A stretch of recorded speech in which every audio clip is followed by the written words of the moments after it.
Hay hombres que construyen imperios, y hay hombres que los destruyen con sus propias manos. Roger Waters hizo las dos cosas. Primero levantó uno de los legados más poderosos de la historia del rock. Luego lo incendió desde adentro, echó a sus compañeros de décadas, se llevó el nombre de la banda a juicio y declaró públicamente que sin él Pink Floyd no era nada. Y lo más perturbador de todo esto, hasta hoy no se arrepiente de una sola decisión. Si crees que conoces la historia de Pink Floyd, prepárate, porque lo que descubrirás en los próximos minutos cambiará para siempre la manera en que escuchas esa música.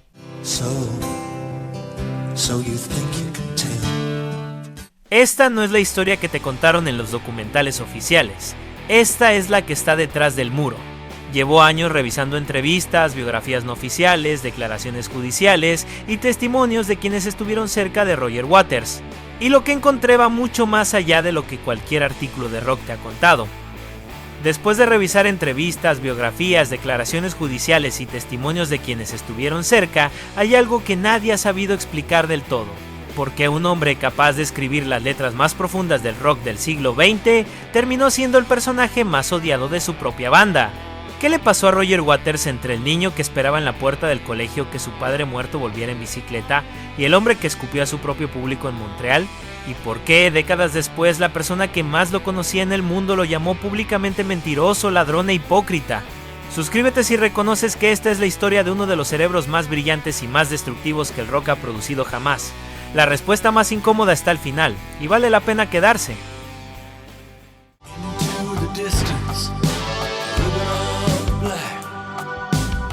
Cuando George Harrison, John Lennon, Paul McCartney y Ringo Starr grababan en Abbey Road en 1967, a unas pocas salas de distancia, había otro grupo de jóvenes que también estaban cambiando el rock. Pero a diferencia de los Beatles, este grupo no venía del puerto de Liverpool ni traía consigo el peso de la América negra.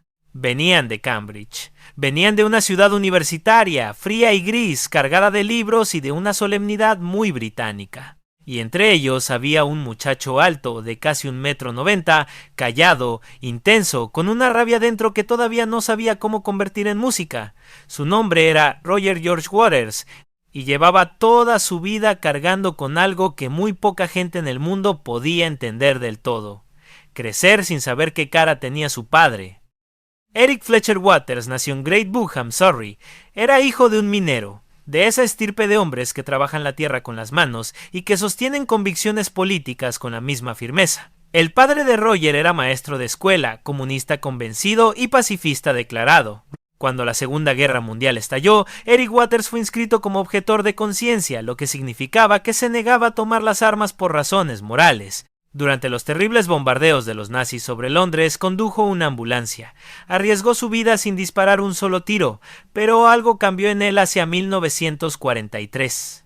Quizás fue el horror de lo que vio, quizás fue su militancia comunista y antifascista que pesó más que su pacifismo. Sea cual haya sido la razón, Eric Waters se alistó en el 8º Batallón del Regimiento de Fusileros Reales, le asignaron la Compañía Z y lo mandaron a Italia.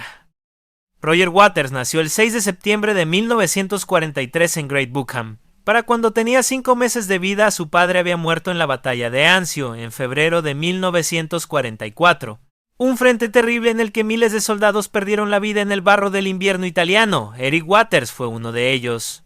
Y la única imagen que Roger tendría de su padre durante el resto de su vida era una fotografía. Una sola foto. En ella se ve a un bebé con pocos meses de vida. Ese bebé es Roger. Quien lo sostiene es Eric. Ese momento, ese instante congelado, fue todo lo que el niño tuvo. Su madre, Mary Waters, también maestra, tomó a sus 2 hijos y se mudó a Cambridge. Y fue allí, en esa ciudad universitaria con sus bicicletas y sus parques y sus mañanas de niebla, donde Roger creció con un hueco que ninguna ciudad puede llenar. Él mismo lo contó décadas después con una sencillez que duele más que cualquier poema. Dijo que a la salida del colegio, cuando terminaban las clases, muchos padres llegaban en bicicleta a buscar a sus hijos. Venían directamente del frente, todavía con ropa de combate, y aparecían de sorpresa en la puerta. Roger los veía, y cada tarde, durante años, esperaba, buscaba entre los hombres que llegaban en bicicleta. El suyo nunca apareció. Ese vacío es el núcleo de todo. Antes de entender cualquier otra cosa sobre Roger Waters hay que entender eso. Porque ese niño que esperaba en la puerta del colegio construyó un muro. y ese muro se convirtió en el álbum más vendido de los años 70. Y ese muro al final también aplastó todo lo que había a su alrededor. En Cambridge, Roger se cruzó en el colegio con un chico llamado Syd Barrett. Vivían cerca. Compartían esa misma energía inquieta que tiene la gente que no encaja del todo en ningún lado. A pocos pasos de allí vivía otro muchacho, David Gilmour, que ya tocaba la guitarra con una sensibilidad que no era común en alguien de su edad. El mundo es pequeño cuando después esos tres nombres van a terminar escritos en la historia del rock, pero en ese momento eran solo tres jóvenes de Cambridge sin ninguna certeza sobre el futuro. Roger tenía otra obsesión además de la música. A los 15 años se convirtió en presidente de la campaña juvenil de Cambridge para el desarme nuclear. Diseñaba carteles, organizaba marchas. Ya desde entonces, la política y el arte iban juntos en su cabeza. Eso nunca cambió. Cuando llegó el momento de decidir qué hacer con su vida, Waters eligió la arquitectura. Se inscribió en el Politécnico de Arquitectura de Regent Street en Londres. Allí se reencontró con Syd Barrett y conoció a Nick Mason y a Richard Wright. Entre 1963 y 1965 probaron varios nombres para su banda: Sigma Six, los Megadats, The Abdabs, The Screaming Abdabs. Nada terminaba de cuajar. Fue Syd Barrett quien propuso el nombre definitivo, combinando los nombres de dos bluesmen del sur de los Estados Unidos, Pink Anderson y Floyd Council. Así nació Pink Floyd. Y con Pink Floyd, sin saberlo aún, nació uno de los conflictos más espectaculares de la historia del rock moderno. Durante los primeros años, Pink Floyd era la banda de Syd Barrett. No en el sentido administrativo ni contractual, sino en el más profundo. Syd era el corazón, la voz, el compositor y el alma de aquella música. Lanzaron su primer sencillo, Arnold Lane, en 1967. Luego See Emily Play, firmaron con EMI. Grabaron The Piper at the Gates of Dawn, su primer álbum, en los mismos estudios de Abbey Road donde los Beatles estaban trabajando en Sgt. Pepper. Y se convirtieron en uno de los grupos más emocionantes de la escena underground londinense. Pero algo estaba pasando con Syd Barrett que nadie sabía del todo cómo manejar. Su consumo excesivo de sustancias, combinado con lo que hoy muchos especialistas creen que era una esquizofrenia sin diagnosticar, empezó a manifestarse de maneras que hacían imposible seguir trabajando. En el escenario a veces simplemente dejaba de tocar, miraba al vacío, repetía el mismo acorde durante media hora. En una gira por los Estados Unidos, en un programa de televisión en vivo, se quedó inmóvil frente a las cámaras sin cantar ni tocar. Sus compañeros seguían tocando sin saber qué hacer. El público miraba sin entender. Y Roger Waters miraba así desde el otro extremo del escenario con una mezcla de preocupación y algo más difícil de nombrar, la conciencia de que si Syd se iba, alguien tendría que ocupar ese espacio. Hacia finales de 1967, David Gilmour fue llamado para sumarse a la banda como una especie de refuerzo. La idea inicial era que Syd siguiera componiendo aunque ya no pudiera actuar en vivo.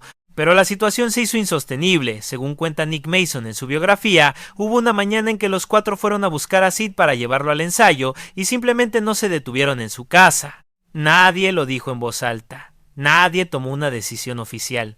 Solo dejaron de pasar a buscarlo.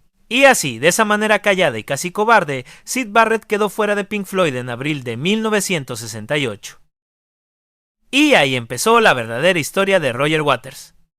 Con Syd afuera, Waters asumió el rol de compositor principal y letrista. No fue un proceso inmediato ni limpio. Los primeros álbumes de la nueva etapa, Saucer Full of Secrets, Umaguma, Atom Heart Mother, eran trabajos de exploración colectiva donde todos aportaban. Pero poco a poco la voz conceptual de Waters fue ganando terreno. Sus letras empezaron a cargar con un peso que las hacía diferentes a cualquier otra cosa que se estuviera haciendo en el rock de esa época. Hablaban del tiempo que se escapa, de la guerra que destruye familias, de la locura como destino posible para cualquiera, de ese padre ausente que nunca llegó en bicicleta. En 1971, Pink Floyd lanzó Meddle, un álbum que muchos consideran el primero en mostrar a la banda en su forma más madura. La segunda cara entera estaba ocupada por Echoes, una pieza de más de 20 minutos que preparó el terreno para lo que vendría. Por lo que vendría cambiaría la historia de la música popular. Hacia finales de 1971, los cuatro miembros de Pink Floyd se reunieron en la casa de Nick Mason en Camden. Fue Roger Waters quien puso sobre la mesa la idea que lo cambiaría todo. Quería hacer un disco conceptual, un disco que hablara de las cosas que hacen enloquecer a las personas: el tiempo, el dinero, la ambición, el viaje, entendido como huida, la guerra, la muerte, la locura. Cada canción sería una pieza de un mismo argumento, sin separaciones, sin canciones sueltas, como una sola experiencia continua que acompañara al oyente de principio a fin.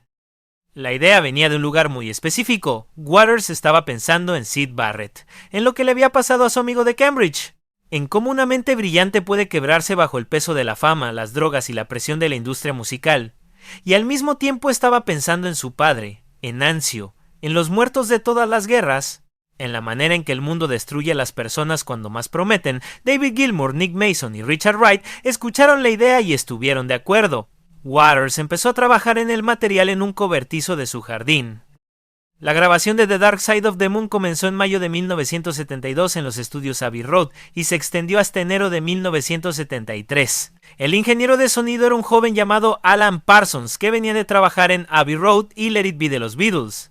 Lo que se hizo en esas sesiones fue una revolución técnica para su época: sintetizadores analógicos, grabación en 16 pistas, efectos de sonido que nunca se habían usado de esa manera en un álbum de rock, relojes reales para la apertura de Time, cajas registradoras para Money, y voces de personas reales entrevistadas espontáneamente en los pasillos del estudio respondiendo preguntas sobre la muerte y la locura que aparecen entre las canciones y les dan al disco una humanidad que ninguna cantidad de producción podría haber fabricado.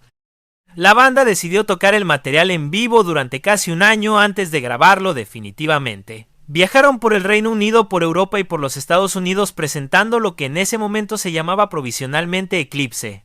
Y fue esa decisión, la de exponerlo al público antes de encerrarlo en el estudio, lo que le dio al disco esa respiración particular que tiene. Las canciones habían vivido antes de quedar fijadas en vinilo. The Dark Side of the Moon se publicó el 1 de marzo de 1973. En el Reino Unido llegó al número 1. En los Estados Unidos entró al top 4 del Billboard. Y entonces algo ocurrió que nadie en la historia de la música había visto antes. El disco no se fue de las listas. Semana tras semana, mes tras mes, año tras año, seguía ahí.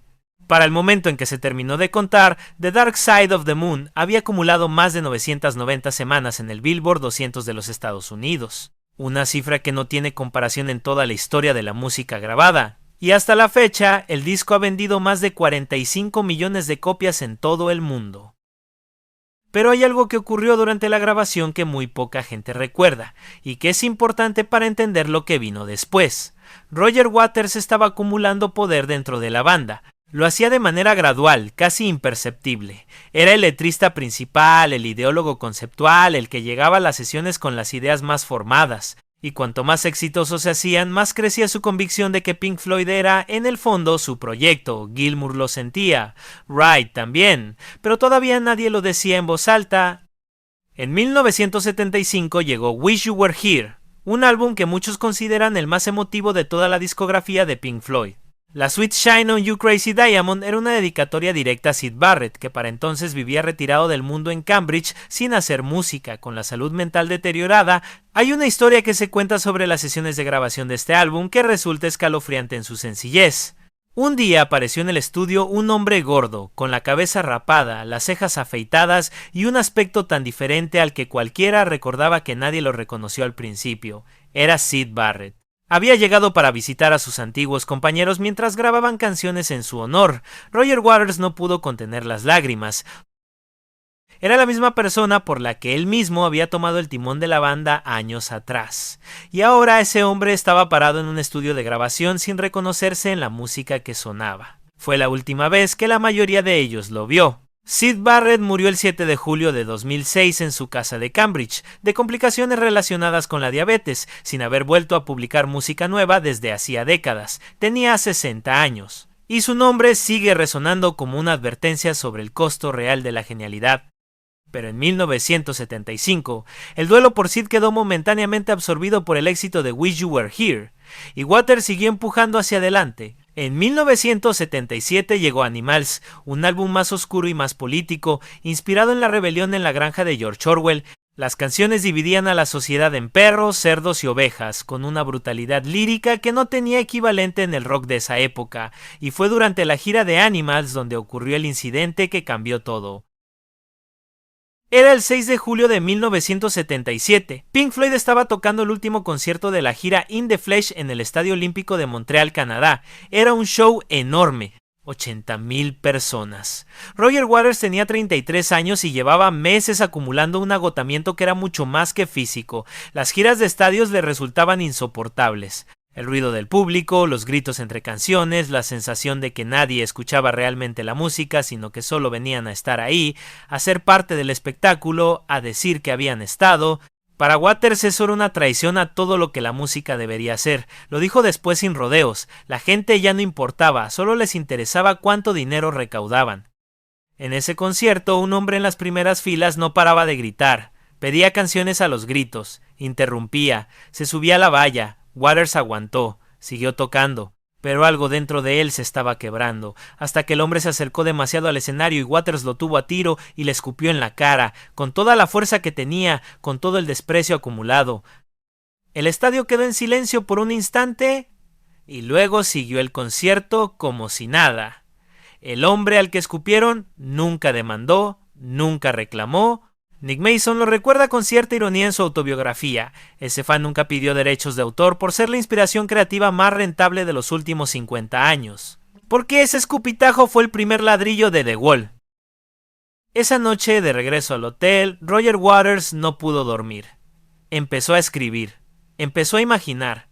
¿Qué pasaría si un artista construyera literalmente un muro entre él y su público? ¿Qué pasaría si toda la distancia emocional que se acumula en una vida, la muerte del padre, la escuela autoritaria, los matrimonios rotos, la fama que deshumaniza, se convirtiera en ladrillos de una pared que termina encerrando al que la construye?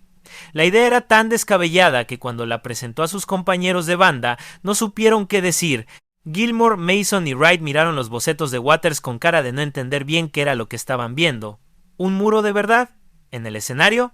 ¿Construido ladrillo por ladrillo durante el concierto hasta que la banda quedara completamente oculta? La locura había guiado a Pink Floyd desde sus inicios. Y la locura de Waters, una vez más, fue la que marcó el camino. La grabación de The Wall comenzó en diciembre de 1978 y se extendió hasta noviembre de 1979. Waters compuso prácticamente todo el material. El disco era autobiográfico en un grado que resultaba casi incómodo. El personaje central, Pink, era él.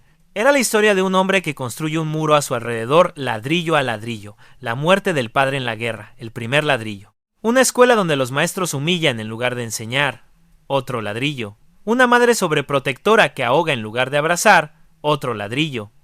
La fama que aísla, las relaciones que terminan. La paranoia, la autodestrucción y al final, el juicio. El momento en que el muro se derrumba y Pink tiene que enfrentarse a sí mismo. Para producir el disco, Waters contrató a Bob Ezrin, productor canadiense conocido por su trabajo con Alice Cooper y Kiss. También convocó al dibujante Gerald Scarfe para las animaciones que acompañarían los conciertos. Pero durante la grabación ocurrió algo que reveló con claridad hasta dónde había llegado el autoritarismo de Waters dentro de la banda. Expulsó a Richard Wright. Richard Wright llevaba más de 15 años en Pink Floyd.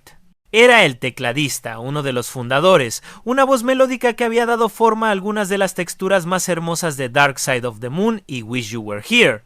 Pero Waters consideraba que su aporte durante las sesiones de The Wall era insuficiente, que no llegaba con ideas, que ralentizaba el proceso, y tomó la decisión de echarlo de la banda.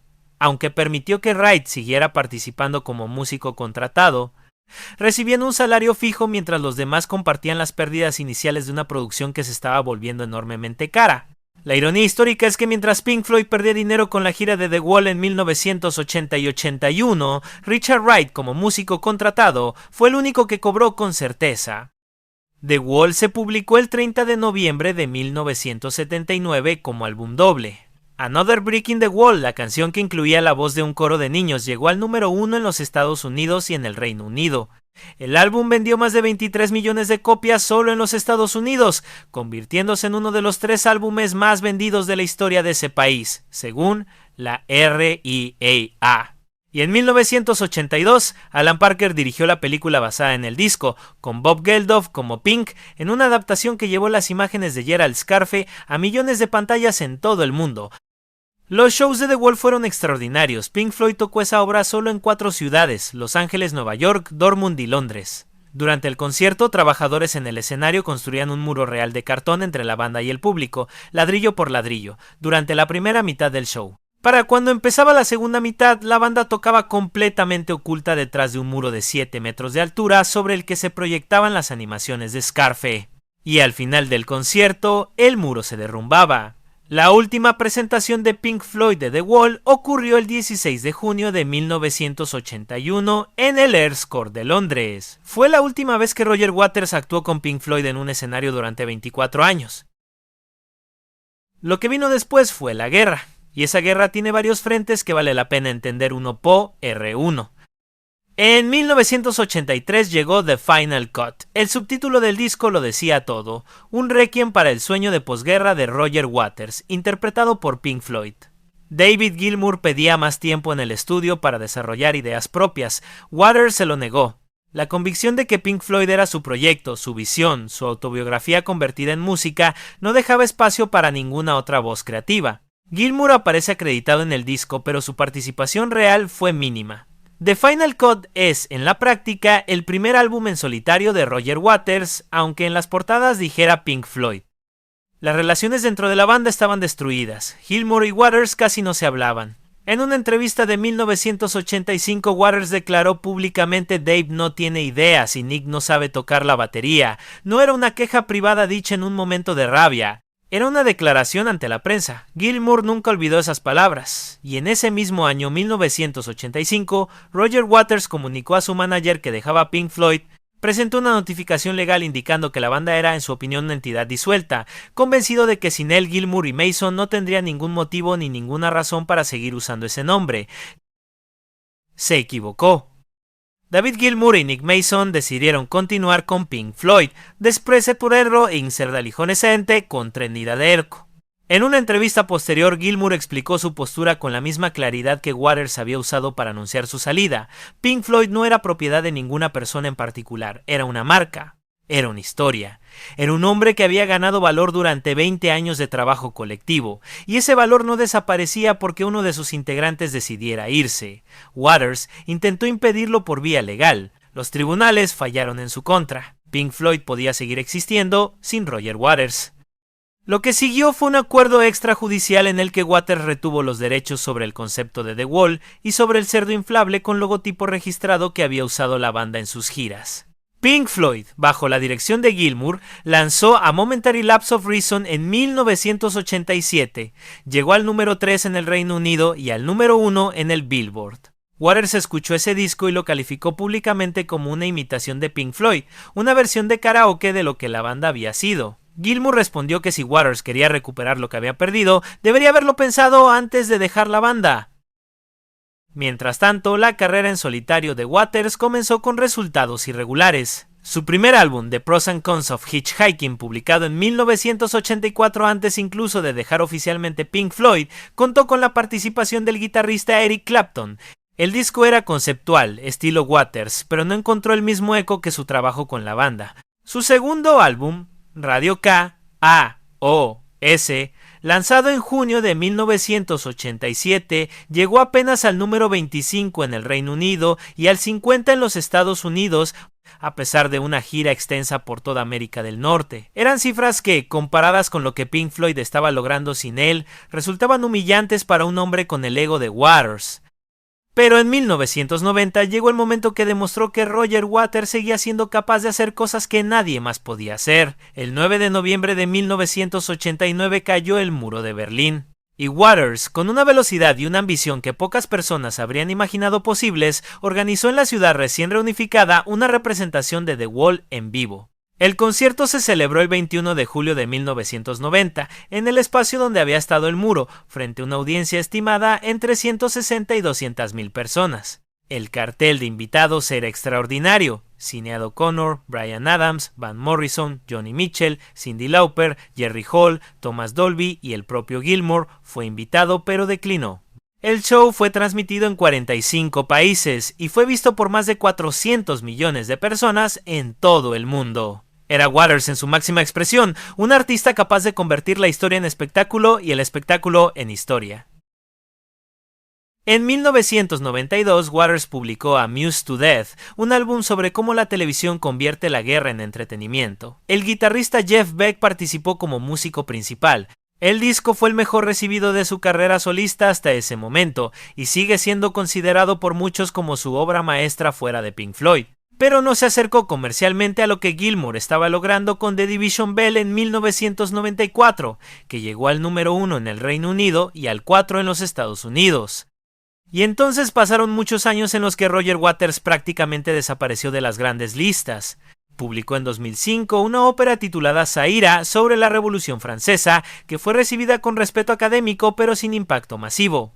En ese mismo año ocurrió algo que el mundo entero estaba esperando. El 2 de julio de 2005, en el concierto benéfico Live 8 en el Hyde Park de Londres, Roger Waters volvió a subir al escenario junto a David Gilmour, Nick Mason y Richard Wright. 24 años después del último show de The Wall, la reunión duró menos de 30 minutos, tocaron 5 canciones.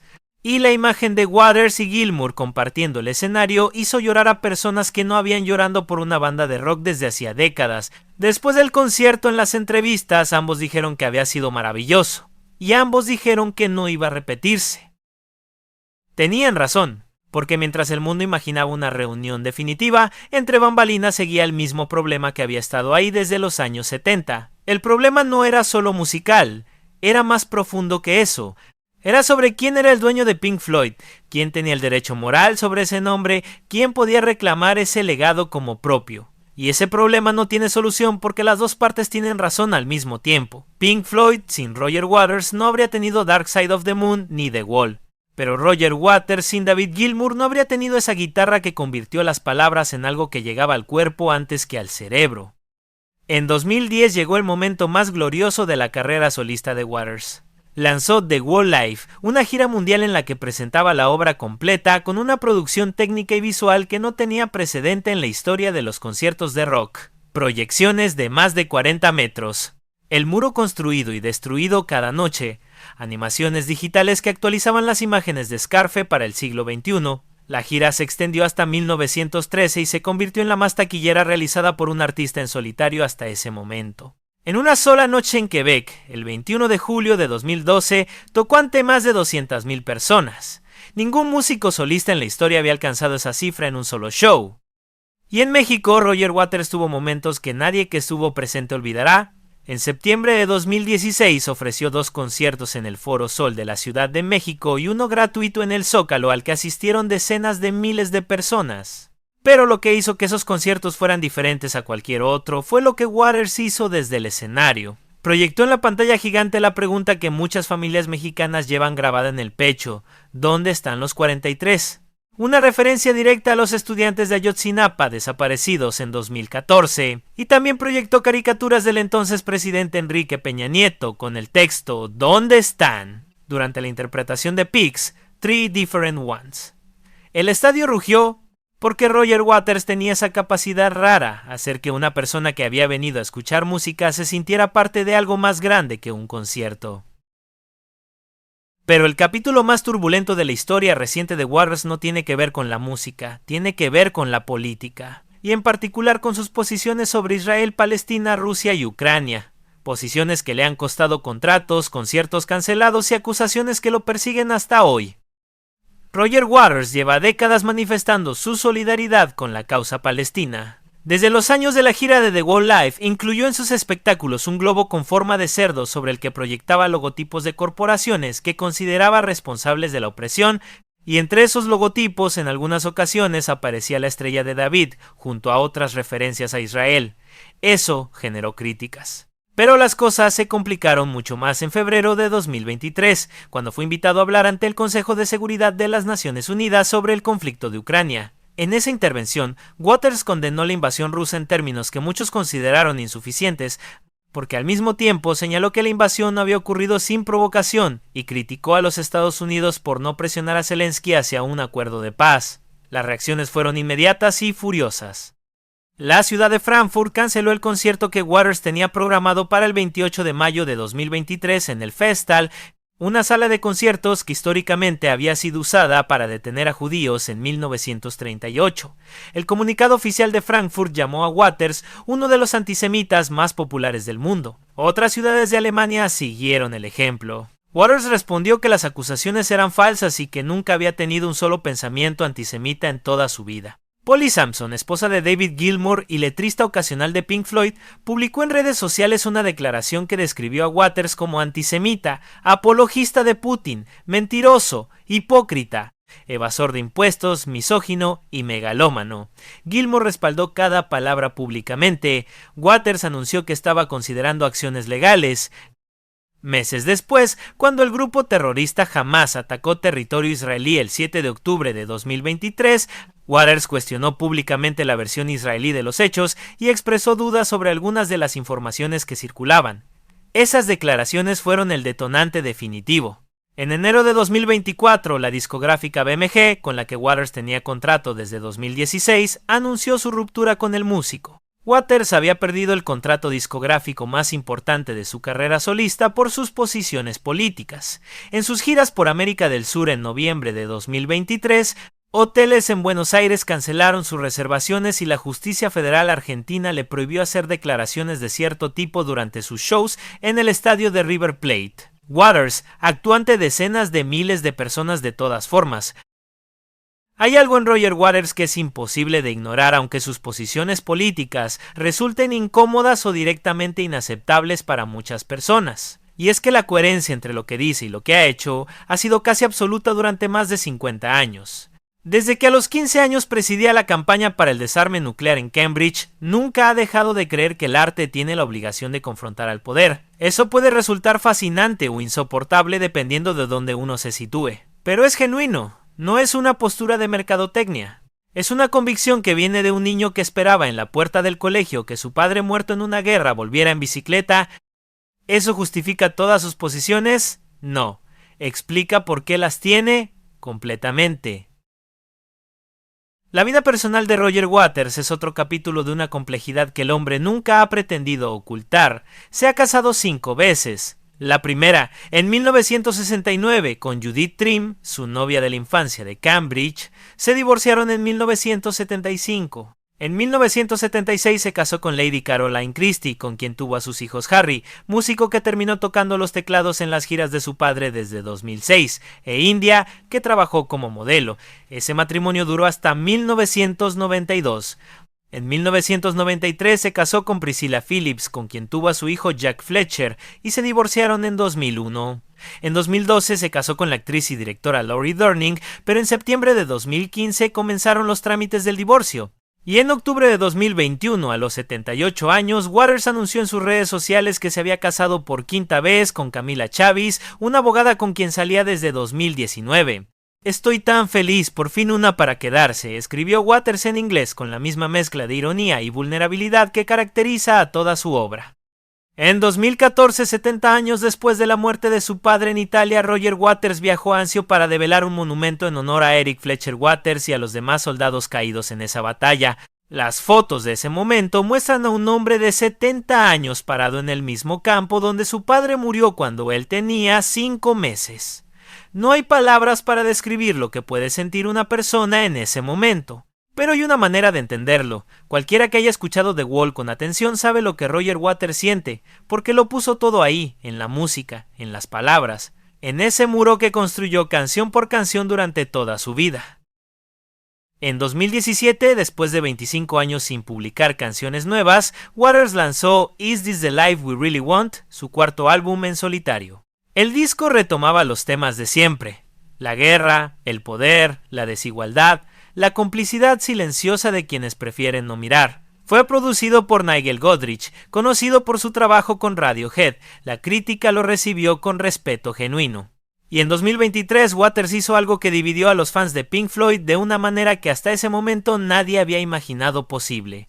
Publicó una nueva versión de The Dark Side of the Moon, titulada The Dark Side of the Moon Redux, en la que regrabó todo el álbum sin los otros miembros de Pink Floyd, con arreglos más austeros, más íntimos, más personales. David Gilmour dijo públicamente que le parecía innecesario.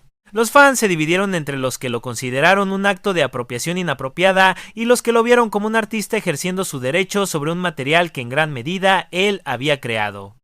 La pregunta que esa nueva versión plantea es la misma que lleva décadas sin respuesta definitiva.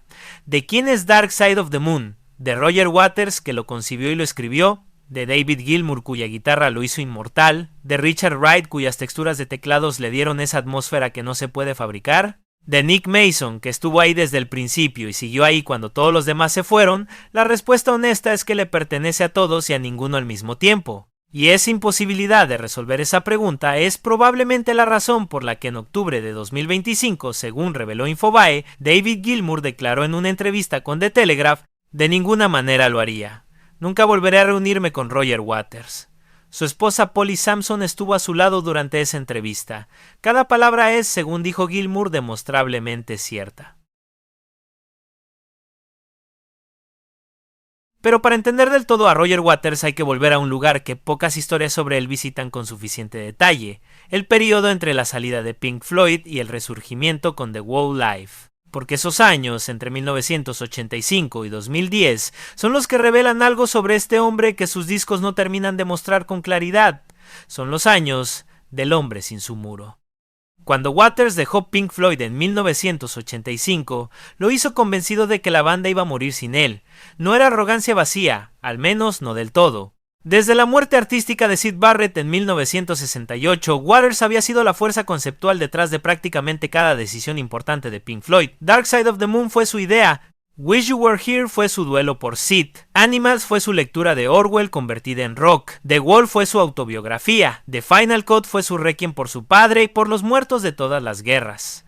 5 discos en una fila, cada uno más monumental que el anterior, cada uno más personal, cada uno con su voz como hilo conductor. ¿Cómo podía existir Pink Floyd sin eso? La respuesta de Gilmour y Mason fue A Momentary Lapse of Reason en 1987. Waters escuchó el disco y no ocultó su reacción. Lo llamó una falsificación competente. Dijo que sonaba como Pink Floyd pero que no tenía nada que decir. Y técnicamente tenía razón en una parte de esa evaluación. El disco era más comercial, más pulido, menos desafiante que cualquier cosa que Pink Floyd hubiera hecho en los años de Waters.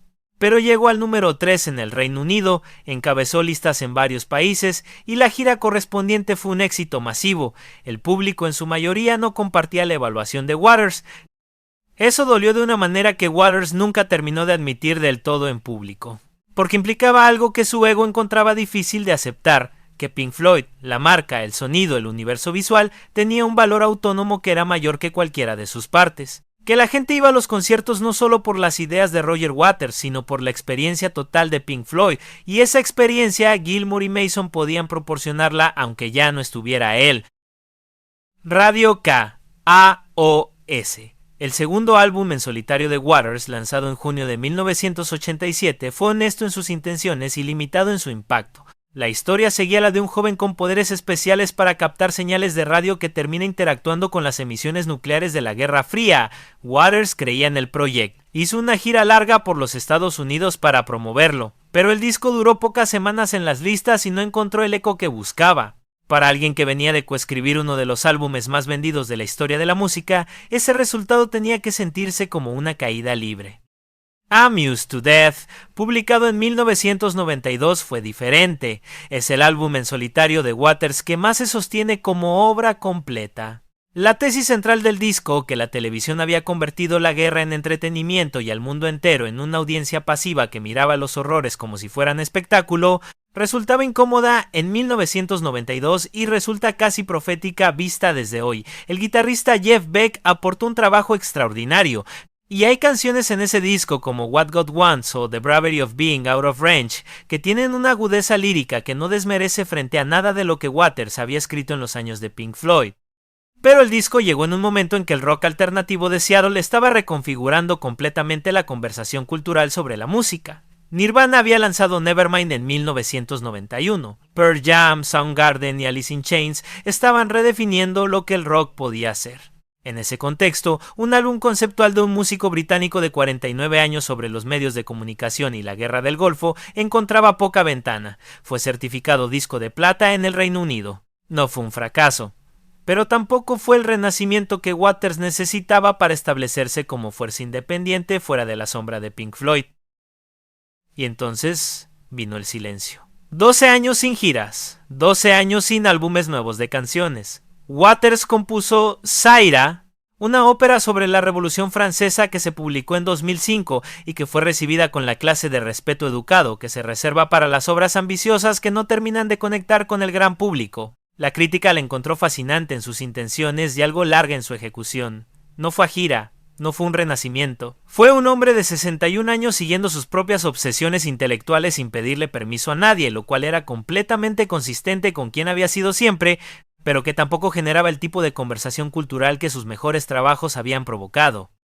Entretanto, Pink Floyd sin Waters publicó The Division Bell en 1994. El álbum llegó al número 1 en el Reino Unido y al 4 en los Estados Unidos. La gira correspondiente se convirtió en la más taquillera de ese año, y Richard Wright, a quien Waters había expulsado durante The Wall, había vuelto como miembro oficial de la banda. Era como si el tiempo hubiera borrado todo lo que Waters había construido dentro de la banda para demostrar que era imprescindible, y lo hubiera reemplazado por una versión de Pink Floyd sin él que seguía funcionando perfectamente bien. Lo que nadie sabe con certeza es cómo procesa Waters todo eso. Sus declaraciones públicas han sido consistentemente combativas. Nunca ha reconocido que la Pink Floyd de Gilmour tuviera mérito artístico genuino. Nunca ha retirado sus declaraciones sobre Gilmour. Pero hay momentos en sus entrevistas donde algo diferente aparece brevemente entre las certezas, cuando habla de Syd Barrett, cuando habla de su padre, cuando describe lo que sintió en Anzio en 2014. En esos momentos aparece el mismo hombre vulnerable que escribió Comfortably Numb o Wish You Were Here, el hombre que construyó todos esos muros porque los necesitaba para sobrevivir. Comfortably Numb, una de las canciones más conocidas de The Wall, tiene un origen que dice mucho sobre cómo funcionaba la dinámica entre Waters y Gilmour en sus mejores momentos. Waters escribió la letra y la estructura básica. Gilmour compuso la melodía y grabó el solo de guitarra que muchos consideran el mejor solo de la historia del rock. Es una canción sobre la anestesia emocional, sobre cómo uno se desconecta del dolor y del mundo para poder seguir funcionando. Es una de las canciones más personales de Waters y al mismo tiempo es irreemplazablemente Gilmour en la guitarra. Sin los dos, no existe. Y esa paradoja, que su mejor obra la crearon juntos dos personas que ahora no pueden verse, es quizás el resumen más honesto de toda esta historia. Las grandes figuras del rock que conocieron y trabajaron con Waters han dejado descripciones que no son fáciles de ignorar. Nick Mason, el baterista de Pink Floyd que ha sido el único miembro presente en todas las etapas de la banda, publicó en 2004 una autobiografía titulada Inside Out, en la que describe con bastante franqueza los conflictos dentro de la banda. Mason tiene una capacidad para la ecuanimidad que Waters nunca ha tenido, y eso hace que su versión de los hechos resulte más cercana a una descripción equilibrada que las declaraciones de combate de los otros dos. Según Mason, Waters era genuinamente brillante y genuinamente difícil al mismo tiempo. No eran cosas separadas. La misma intensidad que producía las ideas más poderosas, producía también la intolerancia que hacía imposible trabajar con él a largo plazo. Bob Ezrin, el productor de The Wall, que había sido expulsado del círculo de confianza de Waters por revelar detalles de la gira a la prensa y que luego trabajó con Gilmour en A Momentary Lapse of Reason, dijo en 1994 en la revista Q que Waters siempre sintió que él lo había traicionado al irse con Gilmour, y añadió algo que resulta revelador, que Waters nunca perdonaba, que para él una traición era definitiva. Esa característica, que en sus relaciones personales había producido 4 divorcios y en sus relaciones profesionales había producido la expulsión de Wright y la ruptura con Gilmour, era también la misma que hacía que sus letras tuvieran esa intensidad particular. Cuando Waters escribía sobre la traición o el abandono, no lo hacía desde la teoría, lo hacía desde la experiencia directa, y eso se escucha.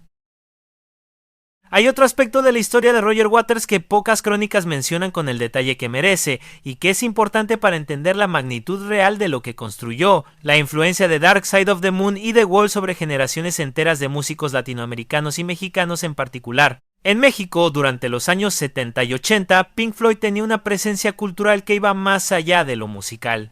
Era parte del vocabulario de toda una generación de jóvenes que encontraban en esa música una manera de articular preguntas sobre el poder, la identidad y la condición humana que la cultura mainstream no sabía responder. Bandas mexicanas de rock que surgieron en los años 80 y 90, desde las más experimentales hasta las más comerciales, llevan huellas evidentes de lo que Waters construyó con Pink Floyd. El rock rupestre, el rock urbano, incluso géneros posteriores como el rock alternativo mexicano de los 90, todos tienen una deuda que pocas veces se articula directamente, pero que está ahí, en la manera en que usan el concepto, la narrativa y la ambición de sus discos.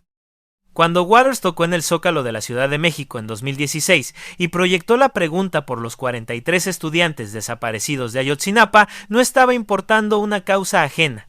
Estaba reconociendo una continuidad entre su propia historia, la de un hijo de un soldado muerto en la guerra que nunca entendió del todo por qué las instituciones destruyen personas, y la historia de familias mexicanas que tampoco entienden por qué el Estado puede hacer desaparecer a sus hijos sin que nadie responda. La conexión no era calculada ni oportunista, era la misma rabia que había animado a Pink Floyd desde el principio, trasplantada a otro contexto pero reconocible de inmediato para cualquiera que la hubiera sentido antes.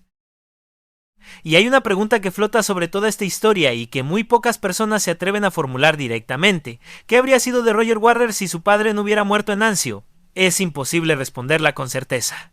Pero es difícil no pensar que un niño que creció con padre, en una familia estable, con esa figura presente que nunca llegó en bicicleta, habría tenido una relación diferente con la rabia, con el control, con la necesidad de ser el centro de todo. Que quizás habría sido más generoso con sus compañeros de banda. Que quizás no habría necesitado construir un muro tan alto ni tan sólido, que quizás Dark Side of the Moon habría sido diferente o no habría existido de la manera en que existe.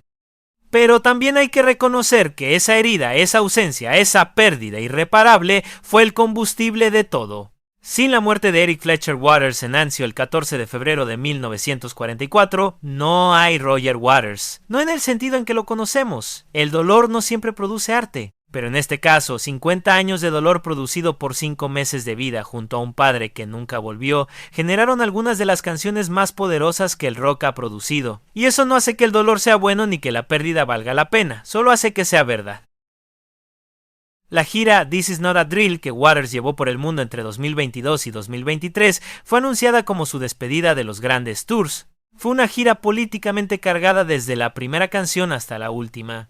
En sus shows, Waters incluía discursos sobre Ucrania, Palestina, el poder corporativo y la hipocresía de Occidente. Algunos espectadores se levantaban y se iban. Waters había dicho desde el principio que eso era bienvenido. Su postura era consistente. Si vienes a mis conciertos solo por la música de Pink Floyd y no puedes tolerar lo que pienso sobre el mundo, mejor que te vayas. Esa actitud le costó asientos vacíos en algunas ciudades y salas a reventar en otras. En América Latina las salas estaban llenas. Hay algo que los números de taquilla de Roger Waters en América Latina dicen que es importante escuchar, que hay una audiencia enorme en este lado del mundo que no solo tolera las posiciones políticas de Waters, sino que las encuentra resonantes, significativas, conectadas con su propia experiencia. No porque estén de acuerdo con cada cosa que dice, sino porque reconocen en ese artista a alguien que ha decidido no callar. Y en contextos donde el poder suele castigar a los que hablan demasiado alto, eso tiene un valor que va más allá de la música. En 2023, cuando Waters publicó The Dark Side of the Moon Redux, su regrabación en solitario del álbum clásico, la reacción fue dividida de una manera que resultó interesante para analizar. Una parte de los fans lo recibió como un acto de arrogancia e incluso de apropiación. ¿Qué derecho tenía Waters a regrabar un álbum que pertenecía a 4 músicos? La otra parte señaló que Waters había escrito prácticamente todas las letras y concebido todo el concepto del disco, y que tenía tanto derecho sobre ese material como cualquiera. Gilmour respondió que le parecía un ejercicio innecesario. Pero lo que la nueva versión reveló, independientemente de si era necesario o no, fue algo que resulta musicalmente fascinante. Sin los arreglos orquestales de Richard Wright, sin la guitarra de Gilmour, sin la producción de Alan Parsons, las canciones seguían siendo poderosas, más desnudas, más frágiles pero reconocibles en su esencia. Lo que confirma tanto la genialidad de Waters como la indispensabilidad de sus compañeros para hacer que esa genialidad llegara a su máxima expresión. Las dos cosas son verdad al mismo tiempo. Waters tiene ahora 81 años. Según información disponible hasta mediados de 2025 ha declarado estar retirado de los grandes tours, aunque sigue siendo una voz activa en debates políticos a través de sus redes sociales. Está casado con Camila Chavis, supervisa su legado, que incluye no solo la música sino los derechos de autor sobre conceptos, imágenes y materiales relacionados con The Wall. Su hijo Harry sigue haciendo música. Su hija India sigue fuera del mundo del espectáculo. Y en algún lugar del mundo, probablemente en una habitación con libros y silencio, Roger Waters sigue siendo el mismo hombre que era a los 5 meses cuando su padre partió a la guerra. Alguien que no puede entender del todo por qué las cosas que más importan terminan destruidas y que convierte esa incomprensión en arte. Lo que Roger Waters dejó en la historia del rock no se mide solo en discos vendidos ni en récords de taquilla, se mide también en la manera en que amplió lo que el rock podía pretender ser. Antes de Dark Side of the Moon, un álbum de rock era una colección de canciones. Después, podía ser una declaración filosófica sobre la condición humana. Antes de The Wall, un concierto de rock era un espectáculo. Después podía ser una experiencia emocional y política que transformaba la relación entre el artista y su público. Esas posibilidades existen hoy, en el rock, en la música electrónica, en el pop experimental, en cualquier género donde alguien decida hacer algo más grande que una canción, porque Roger Waters demostró que se podía, que el público lo aceptaría, que la complejidad no era un obstáculo para la conexión, sino, en manos de alguien que la manejara con honestidad, una vía directa hacia algo más profundo que cualquier single de 3 minutos podía alcanzar. Y al mismo tiempo, su historia es una advertencia sobre lo que pasa cuando el control se convierte en tiranía, sobre lo que se pierde cuando se cree que ser el más brillante de la habitación da derecho a ignorar a los demás. Sobre la diferencia entre construir algo grande con otras personas y apropiarse de ese algo como si siempre hubiera sido solo tuyo. Pink Floyd era de 4 personas, 2 de ellas eran Roger Waters y David Gilmour. Ninguno de los dos puede reclamar el legado entero sin mentir sobre lo que realmente fue. Richard Wright, el tecladista que Waters expulsó durante The Wall y que Gilmour reinstauró como miembro oficial después, murió el 15 de septiembre de 2008 de cáncer. Tenía 65 años. Era el más callado de los 4, el menos interesado en el conflicto público, el que más parecía querer que la música hablara por sí misma. En los conciertos de reunión de Live 8 en 2005 había tocado junto a Waters por primera vez en 24 años. 3 años después, se fue. Y con su muerte se cerró la posibilidad de que Pink Floyd, la formación clásica que grabó Dark Side of the Moon, volviera a existir aunque fuera por una noche. Eso también es parte del costo de todo lo que pasó. Los años que se perdieron en peleas legales y guerras de palabras son años que Richard Wright no pudo pasar haciendo música con sus compañeros de toda la vida. ¿Sabe Roger Waters eso? ¿Lo piensa? Es imposible saberlo desde afuera. En sus declaraciones públicas, Waters no suele hablar de arrepentimiento sobre el período de conflicto con Pink Floyd, más allá de haber admitido en 2013 que intentar impedir judicialmente el uso del nombre fue un error que le costó caro. Pero las personas que han seguido su obra desde adentro señalan que hay canciones en sus discos en solitario que sugieren un procesamiento de ese período que nunca aparece directamente en las entrevistas. Que el dolor de haber roto algo que también era suyo, aunque lo haya hecho convencido de que era lo correcto, está en la música, aunque no en las palabras. Hay una última imagen que vale la pena dejar como cierre. En septiembre de 2023, durante una entrevista con el periodista Piers Morgan en televisión, Roger Waters, de 80 años, fue confrontado sobre sus posiciones políticas con la agresividad habitual de ese tipo de conversaciones televisivas. Morgan lo interrumpía. Lo contradecía. Le lanzaba declaraciones de otras personas para que reaccionara, y Waters, en lugar de ceder o de volverse más diplomático a medida que la conversación se ponía más intensa, se mantuvo exactamente igual que siempre. Interrumpía también. Contradecía. Levantaba la voz cuando creía que la tenía que levantar. Y en un momento, cuando la tensión llegó a un punto donde cualquier otro invitado habría cambiado de tema o suavizado su posición, Waters dijo algo que resultó casi cómico en su honestidad.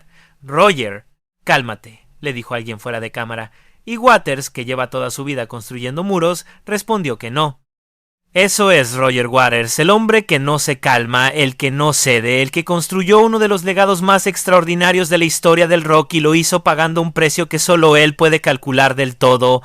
El hijo que esperaba en la puerta del colegio. El que escupió a su propio público y convirtió ese escupitajo en arte.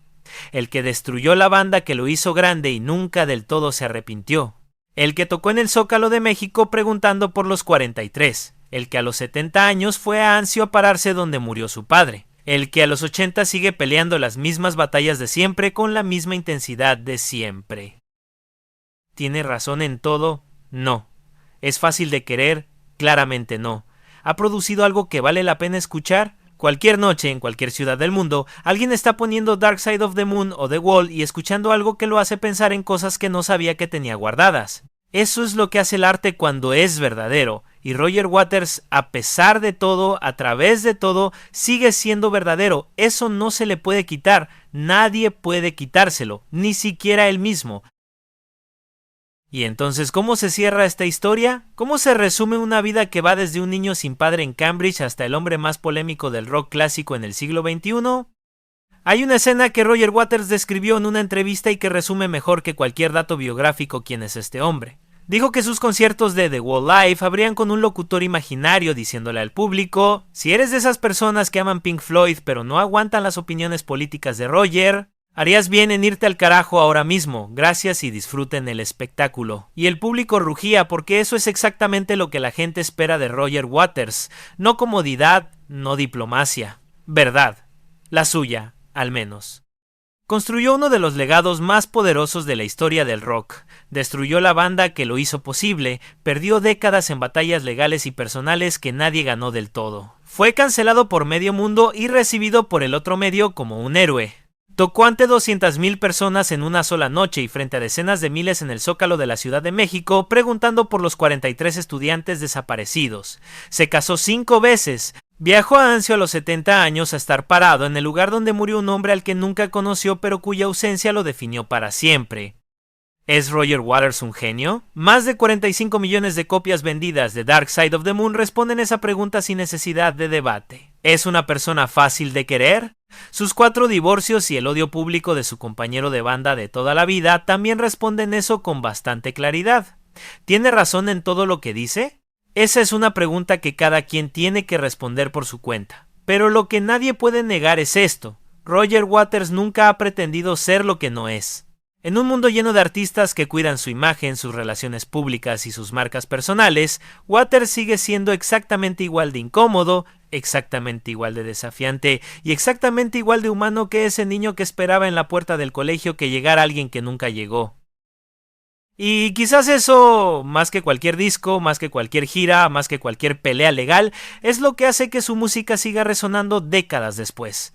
Porque habla de cosas que todos hemos sentido y que muy pocos se atreven a decir en voz alta, de la pérdida, de la rabia, de los muros que construimos para protegernos y que terminan aprisionándonos, de la distancia que existe entre lo que somos en público y lo que somos cuando apagamos las luces.